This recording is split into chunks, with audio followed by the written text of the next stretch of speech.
नमस्कार, अफसरनामा में आप सभी का स्वागत है। मैं हूं आदित्य नामदेव। आज हम आपकी मुलाकात एक ऐसे आईएएस अधिकारी से कराना चाह रहे हैं जो चाहते थे कि वो सेना में जाएं, लेकिन ऊपर वाले को कुछ और मंजूर था। आईएएस अधिकारी बने, उद्योग विभाग लंबे समय तक रहे, फिलहाल बीजापुर के कलेक्टर हैं। उनका यही मानना है कि हम आज जो भी हैं वो पब्लिक के कारण है। पब्लिक को दिक्कत नहीं होनी चाहिए, पब्लिक की सबसे पहले सुनी जानी चाहिए। और इससे बड़ी बात, छात्रों के लिए वो कहते हैं जनरल नॉलेज को लगातार अपडेट करते रहें, और सबसे बड़ी बात है रोज अखबार जरूर पढ़ें और जीवन में अपना एक प्लान बी जरूर तैयार करके रखें। बहुत स्वागत करता हूं मैं 2009 बैच के आईएएस अधिकारी अनुराग पांडे साहब का, जो इस वक्त फिलहाल बीजापुर के कलेक्टर हैं। नमस्कार सर। नमस्कार जी। शुरुआत में बिलासपुर की तरफ लिए चलता हूं सर, जहां आपका जन्म हुआ था सर। थोड़ा सा परिवार के बारे में बताएंगे सर, और स्कूलिंग कहाँ से हुई उसके बारे में बताएंगे सर। मैं बिलासपुर जिले का ही मूल निवासी हूँ और अभी मेरा पैतृक गांव जो मंगली जिले में आता है। अभी मेरी माँ परिवार में है। मेरे पिताजी का लगभग 10 वर्ष पूर्व स्वर्गवास हो चुका है। परिवार में पत्नी है और 2 बच्चे हैं, मेरे 2 लड़के हैं। उसमें बड़ा बेटा जो है अभी दिल्ली में जो है LLM करके कॉर्पोरेट सेक्टर में लॉ की प्रैक्टिस कर रहा है, और दूसरा जो है MTech की पढ़ाई कर रहा है। बचपन से मैंने सुना सर कि सेना में जाने का एक ख्वाब था सर। सेना में, चूंकि सैनिक स्कूल में बच्चा पढ़ता है तो ये तय माना जाता है कि वो सेना में ही जाएगा सर। उस समय की कुछ यादें, कुछ याद आती हो तो बताएंगे सर। मेरी स्कूलिंग जो है 6वीं से 12वीं तक की जो है सैनिक स्कूल रीवा में हुई है, और आज भी जो है सैनिक स्कूल की परीक्षा जो है एक ओपन कंपटीशन से होती है। और उसी प्रकार जो है उस समय भी 1975-76 में जो है एक ओपन कंपटीशन के जरिए मेरा जो है सैनिक स्कूल रीवा के लिए सिलेक्शन हुआ था, और उसके बाद जो है रीवा में मैं पूरे 7 साल पढ़ाई की। शुरुआत में सभी लोगों को जो है सेना और आज भी जो है काफ़ी फैसिलिनेट करती है, तो उसके किस प्रकार से वहाँ जाना होगा ये तो तैयारी लोगों को मालूम नहीं रहती, लेकिन हाँ ये एक अच्छा विकल्प लोग मानते थे, और एक आज भी जो है करियर के पॉइंट से एक बहुत अच्छा विकल्प है। मेरी भी उस समय जो है एक सोच थी कि मैं भी सेना में जाऊं, और सैनिक स्कूल में एडमिशन हो गया, क्योंकि हमारे परिवार में और आसपास भी बहुत लोग ऐसे नहीं थे जो सेना या पुलिस में हो, यूनिफॉर्म सर्विसेज में। तो उस समय का भी एक चार्म था, और कोशिश की गई। कतिपय कारणों से जो है जिसमें हमारा बस नहीं है, उसके कारण जो है वो ख्वाब पूरा नहीं हो पाया। लेकिन जैसा सेना में जो नहीं जा पाते बाकी जगह भी बेहतर करते हैं, उसी का प्रयास कर रहा हूँ। टीटी नगर भोपाल से भी पुरानी यादें जुड़ी हैं सर। स्कूलिंग भी वहां पर हुई, क्योंकि उस समय तो मध्य प्रदेश और छत्तीसगढ़ एक ही हुआ करता था। अविभाजित मध्य प्रदेश का हिस्सा रहा है छत्तीसगढ़। नहीं, वो बहुत धुंधली याद है, बहुत छोटी ही क्लास थी, लेकिन ये जरूर याद है कि ड्रेस वगैरह अच्छी स्कूलों में रहती थी, बहुत पास था। कई बार माँ भी छोड़ने चल देती थी, लाने भी आ जाती थी। तो वो ज़्यादा तो याद नहीं है, क्योंकि बहुत छोटी उम्र थी उस समय। लगभग मैं पहली तक ही पढ़ पाया वहाँ, फिर वापस मैं बिलासपुर में फिर दूसरी, तीसरी से 5वीं तक पढ़ा 2 स्कूलों में, एक सेंट जोसेफ में और दूसरा जो सरस्वती शिशु मंदिर में। CBSE जब उस समय आपने पढ़ाई करते थे, 12th CBSE, क्योंकि उस समय 11th बोर्ड हुआ करता था। CBSE भी नया नया इंट्रोड्यूस हुआ था उस समय। अच्छे स्कूलों में भी आपने पढ़ाई की। CBSE 12th क्योंकि PCM सब्जेक्ट रहा है, तो उसके बाद एक फील्ड ये भी हो सकती थी इंजीनियरिंग में आप जाएं, और CMD कॉलेज से मैंने सुना सर आपने 2nd ईयर में सीधा एडमिशन आपको मिल गया था। हाँ, उस समय जो है क्योंकि CBSE जो है हमारे स्कूल में हम लोग का तीसरा बैच था जो CBSE 12th में आया है। नहीं तो उसके पहले तक 11वीं तक की परीक्षा होती थी, वो भी ISC कोर्स हुआ करता था। फिर बाद में जब CBSE आई तो सभी सैनिक स्कूलों में CBSE बोर्ड आया, और हम लोगों ने 82 में CBSE की बोर्ड 12th बोर्ड दिया। तो उस समय जो है और अन्य वेन्यूज़ थे, लेकिन बहुत सारे वेन्यूज़ के बारे में उतनी जानकारी और उससे उतना रुचि नहीं रखने के कारण उस ओर तो नहीं जा पाए। बीएससी भी किया आपने, एमए भी किया इकोनॉमिक्स में, और जेएनयू जैसे विश्वविद्यालय में आपने एमफिल के एग्जाम भी क्लियर किया, सेलेक्ट भी हो गए। बिलासपुर से अचानक दिल्ली का सफर? क्योंकि छोटी उम्र में ही हम स्कूल में हॉस्टल में थे, तो घर परिवार का भी ये था कि कुछ समय तो हम लोग के साथ भी रहो, और ये भी उनकी इच्छा थी। तो बिलासपुर में जो है बाकी कुछ समय की कॉलेज की पढ़ाई की, और उसके बाद जब एमफिल करना था तो हमने घर वालों ने बोला कि अब इसके लिए जो है कहीं और भी जाना चाहो तो जा सकते हो। तो उनकी इच्छा पे जो है सहमति के साथ जो है मैंने जेएनयू की का भी रिटर्न एग्ज़ाम होता था, रिटर्न और इंटरव्यू भी होता था उस समय, तो उसमें भी मेरा सिलेक्शन हुआ। उस समय तक छत्तीसगढ़ से या इवन मध्य प्रदेश से भी बहुत कम लोग रहते थे, तो उसमें एमफिल रीजनल डेवलपमेंट में मेरा सिलेक्शन हुआ। ये इंटरडिसिप्लिनरी सब्जेक्ट है, इकोनॉमिक्स, ज्योग्राफी और डेमोग्राफी का, तो इसमें मैंने एमफिल किया है। तो उस समय सर ऐसा नहीं लगा था कि इस फील्ड में आ गए पीएचडी भी हो सकती थी, पीएचडी भी आप कर सकते थे बहुत आराम से, क्योंकि मोटिव तो वही था दिल्ली जाने का, जेएनयू में एडमिशन लेने का? नहीं, उस समय मोटिव बहुत ज़्यादा पीएचडी का नहीं था। कोर्स ही ड्यूअल कोर्स कहलाता था, एमफिल पीएचडी के नाम से कोर्स था। तो आप 2 साल एमफिल करिए और फिर 4 साल जो है पीएचडी कर सकते हैं। ये कोर्स का ऐसा पैटर्न था। अब तो अभी जो नई नीति में तो एमफिल भी जो है समाप्त कर दिया गया है, लेकिन उस समय जो ये ड्यूअल कोर्स था, और आपको 1 डिग्री तो एमफिल की मिल जाती थी, दूसरी डिग्री के लिए थोड़ा लंबा 4 साल का मेहनत होती थी। तो शायद उस समय मुझे लगता था कि 4 साल पीएचडी के लिए बहुत ज़्यादा है, और एकदम से रुचि नहीं थी, लेकिन क्योंकि ड्यूअल कोर्स था तो इसलिए पीएचडी में 1 साल तो कंटिन्यू किए ही। और शिक्षा क्षेत्र में जाने का बहुत रुचि नहीं थी, बाकी कॉम्पिटिटिव एग्ज़ाम वगैरह के लिए ज़रूर तैयारी करते थे। और जो भी, क्योंकि उस समय जो है आज से 30-35-40 साल पहले जो है छत्तीसगढ़ मध्य प्रदेश तरफ से जो है हायर एजुकेशन के लिए दिल्ली जाना ही एक बड़ी बात थी। दोनों हैं, एक इच्छा भी और अफोर्डेबिलिटी भी। और यहाँ ऐसा कोई व्यवस्था नहीं थी कि आपको कोचिंग प्रॉपर या गाइडेंस प्रॉपर मिले, क्योंकि बाकी राज्यों में जो दिल्ली में जाके देखा कि 3-4 राज्य ऐसे हैं जहाँ एक कंटिन्यूटी बनी रहती थी। यूपी है, बिहार है, आंध्रा है, यहाँ उड़ीसा है। यहाँ के बच्चे, यहाँ के जो स्टूडेंट्स हैं उनके जो है पूर्व परिचित बहुत होते थे जो इस फील्ड में थे, तो उनको प्रॉपर गाइडेंस मिलता था।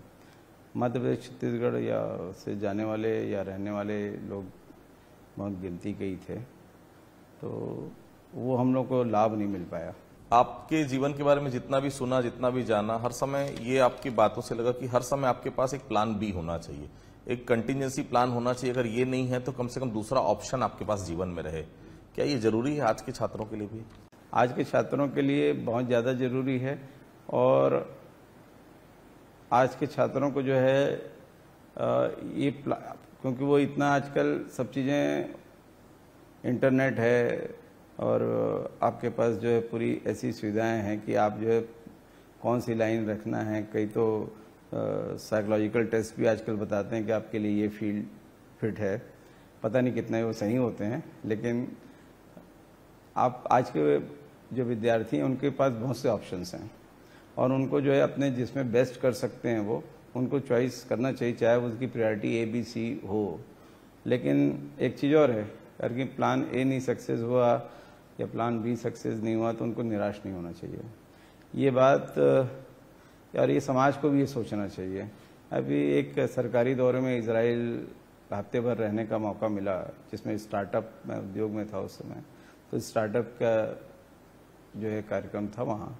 तो इजराइल में एक चीज़ जो सीखने को मिली, जो यहाँ और इजराइल में जो है अलग अलग है।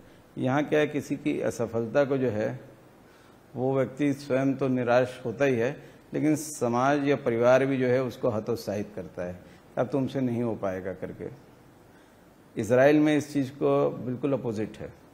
इजराइल में ये बताया गया कि कोई किसी क्षेत्र में असफल हो जाता है तो न केवल उसको हौसला बढ़ाया जाता है, बल्कि पूरा समाज और पूरी सोसाइटी जो उसको जो है ये बोलती है कि आप दूसरा ट्राई करो, ये आपके लायक नहीं है, तो फिर वो कोई दूसरा ट्राई करता है।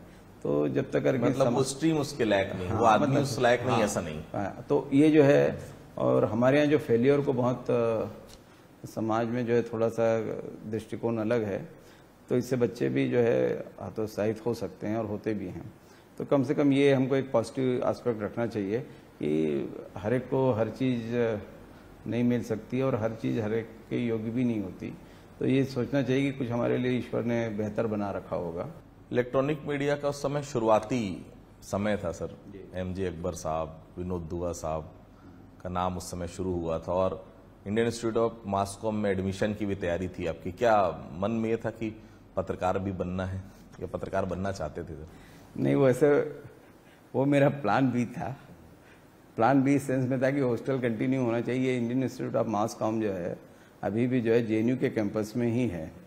जो लास्ट बस स्टॉप पूर्वांचल का होता था, उसी बस स्टॉप से कुछ कदमों पे जो है Indian institute of mass com होता था।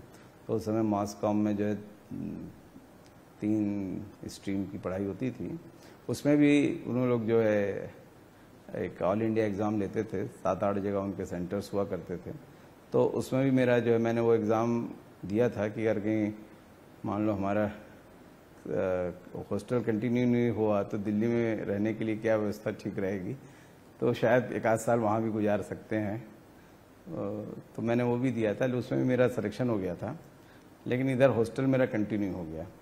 अगर कंटिन्यू नहीं हुआ रहता तो मैं Indian institute of mass com तो प्लान बी में जाते, प्लान बी में ही जाते। अब ये पता नहीं प्लान ए और प्लान बी में कौन सा बेहतर होता है। और उस समय आपने सही कहा कि इलेक्ट्रॉनिक मीडिया की उस समय शुरुआत थी, और शायद एक आपका चैनल है उसमें जो है पहला 10 बजे का एक बुलेटिन आया करता था, अदरवाइज तो दूरदर्शन ही था। लेकिन उसके बाद जो है तेज़ी से जो है ये 89-90 के बाद जो है तेज़ी से जो है इलेक्ट्रॉनिक मीडिया में विकास हुआ।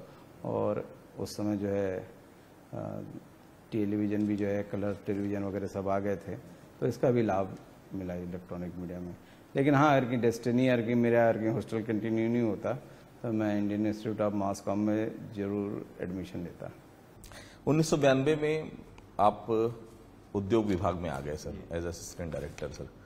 बिल्कुल अलग विभाग, अलग सोच, क्योंकि इकोनॉमिक्स सब्जेक्ट आपने शुरू में लिया जितना मैंने सुना, फिर बीए आपने किया, आपकी जगह बीएससी किया, फिर एमए आपने किया, फिर पीएचडी की तैयारी भी करते रहे, एमफिल भी आपने किया। उद्योग विभाग में जब सिलेक्शन हुआ तो क्या दिमाग में आया सर, कहाँ तक पहुंचना है, क्योंकि एकदम नई फील्ड फिर से? हाँ, उस समय ये था कि एक उद्योग विभाग की भी नौकरी जो है पीएससी के थ्रू आती थी, और ये स्पेशलाइज थी क्योंकि इसमें जो है कुछ ही सब्जेक्ट्स का जो है को अलाउ किया हुआ था एग्ज़ाम के लिए। उसमें इकोनॉमिक्स था, कॉमर्स था, कुछ इंजीनियरिंग थी, केमिस्ट्री थी, ऐसे कुछ लिमिटेड सब्जेक्ट्स की पीजी को अलाउ किया था। अंडर ग्रेजुएट नहीं थे, जबकि बाकी सर्विसेज में तो ग्रेजुएट ही अलाउ रहते थे। तो उसमें जो है एक दिए और उसमें सिलेक्शन भी हो गया। तो ओरिजिनल डेवलपमेंट ये था कि जो है उस समय जब मध्य प्रदेश था तो ऐसा लगता था कि छत्तीसगढ़ क्षेत्र में जो है विकास कम हुआ है, और इसलिए जो है रीजनल डेवलपमेंट बैलेंस भी हो उद्योग में, जो है आगे चल के वो सब स्टडीज़ भी काम आई। और जिस विभाग में था सभी के साथ जो है काम करते करते आज उद्योग विभाग के उद्योग का जो है राज्य में जो है बहुत अच्छा जो है परफॉर्मेंस है। यहाँ की अर्थव्यवस्था में उद्योग का दिन प्रतिदिन जो है हिस्सेदारी बढ़ रही है। तो हम लोग उद्योग विभाग में गए तो जो क्षेत्रीय असंतुलन है वो भी एक कम करने में सहायक हुआ। और क्योंकि मेरी एमफिल की डिग्री भी जो रीजनल डेवलपमेंट पे थी, तो शायद उसका भी थोड़ा इनपुट जो है कहीं न कहीं बहुत से बड़ी योजनाएं बहुत उच्च स्तर पे बनती हैं, मेरा भी थोड़ा बहुत कंट्रीब्यूशन उसमें। इसके बाद सर मैं रेलवे में भी कंसल्टेंट आप रहे तमाम? नहीं, कंसल्टेंट नहीं रहा मैंने क्या है कि एक कॉन्सेप्ट डेवलप किया था कि राज्य सरकारें भी जो है रेलवे का जो है विस्तार कर सकती हैं स्वयं अपने ही संसाधनों से। और इसका उदाहरण मैंने उच्च स्तर पे रखा, जैसे कोंकण रेलवे, उसमें भी 4 राज्यों का, महाराष्ट्र, गोवा, कर्नाटक और केरल का संयुक्त भागीदारी है। इसी तरह गुजरात में भी है एक दो निजी क्षेत्र में। तो हमने भी देखा कि छत्तीसगढ़ में जो है रेलवे की जो डेंसिटी है बहुत कम है, और रेलवे का जो है यहाँ काम ज़्यादातर जो है कोयले के कारण जो है या आयरन ओर के कारण जो है ये गुड्स ट्रांसपोर्ट का ज़्यादा है, पैसेंजर ट्रैफिक का बहुत कम है। तो इसको राज्य के साथ इसमें आगे अपने बढ़ेगी और राज्य के संसाधनों से भी रेलवे का विकास करते हैं संयुक्त क्षेत्र में, जिसमें निजी क्षेत्र की भी भागीदारी हो सकती है, रेलवे की भी। तो आम जनता को जो है पैसेंजर ट्रैफिक को गुड्स के साथ साथ भी लाभ मिलेगा। तो ये कॉन्सेप्ट जो है 2007-08 में मैंने शासन के समक्ष रखा, और जिसकी परिणति आज हम देख रहे हैं कि जो नॉर्थ साउथ या नॉर्थ ईस्ट कॉरिडोर जो बन रहा है, और ये सब जो कार्य फिर आगे बढ़ता गया, और ये एक वापस पहले तो ट्रांसपोर्ट में दिया था, फिर वापस उद्योग विभाग में आ गया। जनरल नॉलेज का बहुत महत्व है सर जीवन में। पढ़ाई तो बच्चे करते हैं, किताबें बहुत पढ़ते हैं, लेकिन कितना ज़रूरी मानते हैं जीके का नॉलेज? देखिए, मैं तो जो है ये मानता हूँ कि मेरे जो भी मेरे को छोटी मोटी सफलताएं मिली हैं, उसमें जो है पूरी तरीके से सामान्य ज्ञान, जीके, करंट अफेयर्स का ही जो है महत्वपूर्ण भूमिका है। क्योंकि करंट अफेयर्स और सामान्य ज्ञान आपका नहीं रहेगा तो आप अपने आप को बता नहीं पाएंगे कि आप में क्या है और आपकी सोच क्या है। सामान्यतः जो आपने बोला कि शैक्षणिक ज्ञान जो होता है वो हर जगह उपयोग में आए जरूरी नहीं है, और जो आपका जो इंटरव्यू ले रहा है या जो आपको परख रहा है उस विषय का विशेषज्ञ हो, ये भी अनिवार्य नहीं है। हो सकता है कि आपने केमिस्ट्री में बहुत अच्छा नॉलेज हो, लेकिन आपका जो इंटरव्यू लेने वाला है वो हिस्ट्री वाला हो, तो शायद ही वो कोई केमिस्ट्री के आपसे कोई प्रश्न करेगा, या ऐसा उल्टा भी हो सकता है उदाहरण के लिए। लेकिन सामान्य ज्ञान होना बहुत ज़रूरी है। इससे ये पता चलता है कि आप कितने जो है जागरूक हैं और कितने जो है आप सक्षम हैं, और आप आसपास के बारे में किस तरीके से अपने आप को रिलेट करते हैं। और तो इसका लाभ जो है बहुत ज़्यादा मिलता है। और ये मैं तो जिस भी स्कूल कॉलेज में जाता हूँ वहाँ बच्चों को ये ज़रूर बोलता हूँ कि जो है पढ़ाई के साथ साथ जनरल नॉलेज भी बढ़ाओ, और पढ़ाई करो तो इसको एक अनिवार्य फील्ड मान के भी करो। और इसमें जो है टीचरों को भी ये हिदायत दी जाती है कि बच्चों को करंट अफेयर्स और सामान्य ज्ञान जो है ये अच्छे से पढ़ाएं। आपका सब्जेक्ट बहुत अच्छा होने के बाद भी अगर सामान्य ज्ञान का एक सामान्य सा सवाल और नहीं उत्तर देते तो शायद ये परिलक्षित होता है कि आपका सब्जेक्ट भी में भी आप जो है उतने माहिर नहीं हैं। तो इसलिए हम लोग प्रयास है कि मैं चाहूँगा कि बीजापुर में जो है बच्चे यहाँ सामान्य ज्ञान में जो है विशेष रुचि लें, और ये उसका कैरियर बनाने में जो है बहुत ज़्यादा सहायक होगा। एक्सचेंज ऑफ आइडियाज़ बहुत ज़रूरी है सर। आज बच्चे अगर चार बैठते हैं, आइडियाज़ शेयर होना चाहिए, नई आइडियाज़ आने चाहिए। क्योंकि अगर हम नेट की दुनिया की बात करें, इंटरनेट में इतनी सारी चीज़ें हैं कि वो कन्फ्यूज़न आजकल ज़्यादा क्रिएट करती हैं। आप लोगों के समय में स्टडी मटेरियल कम था, अब तो ये समझना पड़ता है कि कौन सा पढ़ना है और कौन सा। इतनी इफरात चीज़ें मार्केट में अवेलेबल है, आपके फ़ोन में अवेलेबल है। एक्सचेंज ऑफ आइडिया का कितना ज़रूरी आप मानते हैं बच्चों में होना चाहिए, और बच्चों में क्या हर एज ग्रुप में होना चाहिए? नहीं, ये बहुत ज़्यादा ज़रूरी है। पॉजिटिविटी के साथ जो है एक्सचेंज ऑफ आइडियाज़ होना चाहिए। एक दूसरे को समझें, एक दूसरे की पारिवारिक पृष्ठभूमि को समझें, सामाजिक पृष्ठभूमि को समझें, और जो कोई भी नए आइडिया या परंपरागत भी आइडिया जो आपको पता नहीं है तो इसके साथ अगर कि आप जो है बड़े सकारात्मक रूप में अगर कि जब बात करते हैं तो ये रहता है कि हम एक अच्छी दिशा की ओर प्रयास कर रहे हैं, जिसमें जो है कोई एक दूसरे को कोई ताना नहीं देते, एक दूसरे पर आरोप नहीं लगाते, और एक दूसरे को जो उलाहना भी नहीं देते कि ये आइडिया आपका अच्छा है कि नहीं है। लेकिन हाँ, ये जब तक आप एक्सचेंज नहीं करेंगे आइडियाज़, आप जो है नहीं तो फिर आप कूप मंडूक ही रह जाएंगे, जिसको हमारी संस्कृति में बोला गया है। और पूरी आप जो जानते हैं उसी में पूरी दुनिया समेटे हुए हैं, ये भावना गढ़ती जाएगी। तो इसलिए बेहतर है कि एक दूसरे से समझें, और अलग अलग परिवेश, अलग अलग पृष्ठभूमि के लोगों के बीच में हर के ये एक्सचेंज ऑफ आइडियाज़ हो तो इससे प्रगाढ़ता भी बनती है, दोस्ती भी बनती है, और जो है सामाजिक समरसता भी स्थापित होती है। पिता ने सिखाया सर सादगी से जीवन जीना और कमिटमेंट पूरा करना। पिता की सीख आज भी याद आती है? जी बिल्कुल याद आती है। पारिवारिक पृष्ठभूमि से सुदृढ़ होने के बावजूद भी जो है वो सामान्य ही जीवन में सादगीपूर्ण ही जीवन जीते थे, लेकिन जो है अगर कहीं अच्छी अपनी कोई बात है तो उसके लिए बिल्कुल हट भी करते थे। और ये बात उनके एक मित्र ने मुझे कुछ दिन पहले ही बताई है। एक उनके मतलब मैंने भी देखा है, लेकिन उन्होंने बताया कि जितने सरल थे उतने भी हटी भी थे। हर कहीं जिस बात के लिए अड़ गए तो फिर अड़ गए, और शायद कुछ गुण ऐसे मेरे में भी आ गए हैं। मैं भी हर कहीं किसी चीज़ के लिए मुझे जो लगता है जो नियम तय जो होना चाहिए तो उसके लिए फिर अड़ना है तो फिर अड़ना ही है।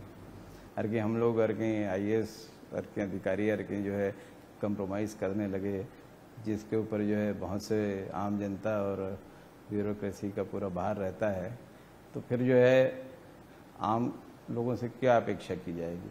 ये ऐसा जो है हमारे एक सीनियर IAS ने भी मुझे बोला था। घूमने के बहुत शौकीन हैं, किताबें पढ़ने के बहुत शौकीन आप रहे हैं सर। कहते हैं कि इंसान लगातार काम करते करते मानसिक रूप से थक जाता है, यात्राएं उसे फिर से तरोताज़ा कर देती हैं। पुरातत्व में भी बहुत आपका शौक है सर।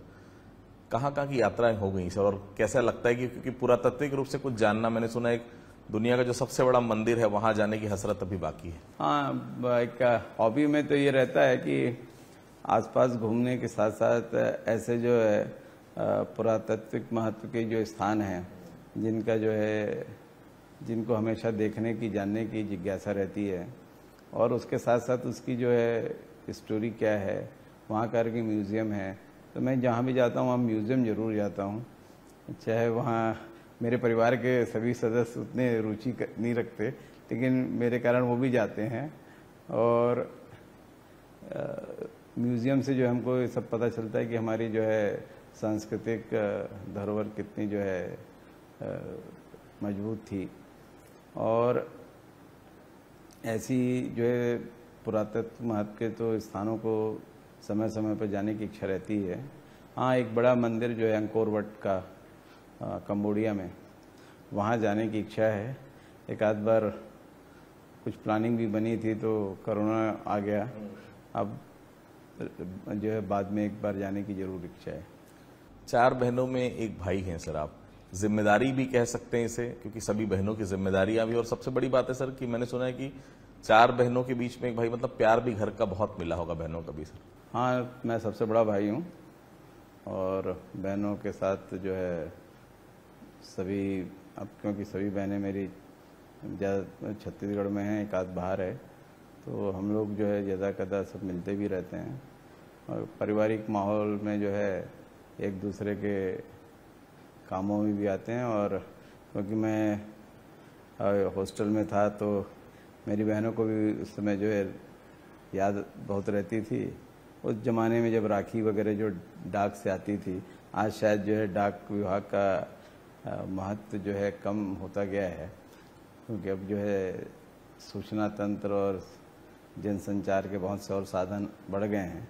लेकिन जो एक चिट्ठी का महत्व था उसको अभी भी याद है। और राखियाँ जो है जब डाकिया लाता था, और राखी बहुत दिनों तक हम लोग पहने रहते थे, उतारते भी नहीं थे, फिर उतार के भी रख भी लेते थे। कई सालों की राखियाँ एक साथ संजो की भी रखे रहते। तो मैं ही नहीं, मेरे और भी जितने साथी थे। एक वो दौर था चिट्ठियों का जिसमें जो बहुत सारे उद्गार आते थे। अब तो जो है मोबाइल और व्हाट्सएप भी है, इसकी पूर्ति करते हैं। लेकिन हाँ, उस समय जो बहनों के बीच में निरंतर हम लोग भाई बहनों के बीच में प्यार है, सामंजस्य बना रहता है। उस समय जब बाहर रहते थे सर, तो जब वो राखी डाकिया लेकर आता था सर, जब खोलकर हम देखते थे तो आंखों में आंसू भी आते होंगे सर, याद भी आती होगी कि साथ में रहते तो साथ में बंधवाते, अब नहीं है तो यहीं बंधवाना पड़े, कोई दोस्ती बांधेगा फाइनली वहाँ, आप अपने हाथ से तो बांध नहीं सकते। हाँ, तो ये एक मतलब एक रूटीन ही रहता था कि जब डाकिया आता था तो ज़्यादातर तो डाकिया डाक ऐसी छोड़ के जाता था, लेकिन जिसकी भी रजिस्ट्री या मनी ऑर्डर रहता था उसको तलाशा जाता था, क्योंकि उसमें दस्तखत लगते थे, चाहे वो आप 6वीं 7वीं 8वीं के भी हो, तो दस्तखत जरूर लगते थे। तो उन लोग जो है, अब हम लोग जो है उसको बड़ा बेसब्री से इंतज़ार करते थे, और जिसकी राखी या जिसकी चिट्ठी नहीं आती थी तो उसको ऐसा जो है ढाढ़स भी बढ़ाते थे कि ये तेरे कल आ जाएगी, परसों आ जाएगी। हमें तो पता नहीं रहता था कि आएगी कि नहीं आएगी, लेकिन हम जो है बोलते थे, और नहीं तो क्या है, ये तो आ गई, इसमें जो एक राखी तू बांध लेना। इस तरीके का भी हम लोगों ने हॉस्टल में जो है आपस में जोड़ा प्यार रखा हुआ है, और आज तक हम लोग के मित्रों के बीच में। तो सुना आपने क्या कुछ कहना है। अनुराग पांडे साहब का बीजापुर कलेक्टर हैं, 2009 बैच के आईएएस अधिकारी हैं। बहुत साफ तौर पर कहना है, किसी भी चीज को आपको तय करना है जीवन में, और एक सेकंड ऑप्शन हर समय लेकर चलना है। बहुत मेहनत और ईमानदारी, और सबसे बड़ी बात है जनरल नॉलेज जरूर पढ़िए, एक अखबार जरूर पढ़िए, आपको जीवन में सफलता जरूर मिलेगी। तो अफसरनामा के लिए इतना ही। अगली बार फिर किसी अधिकारी से आपकी मुलाकात करवाएंगे। तब तक के लिए बहुत बहुत धन्यवाद।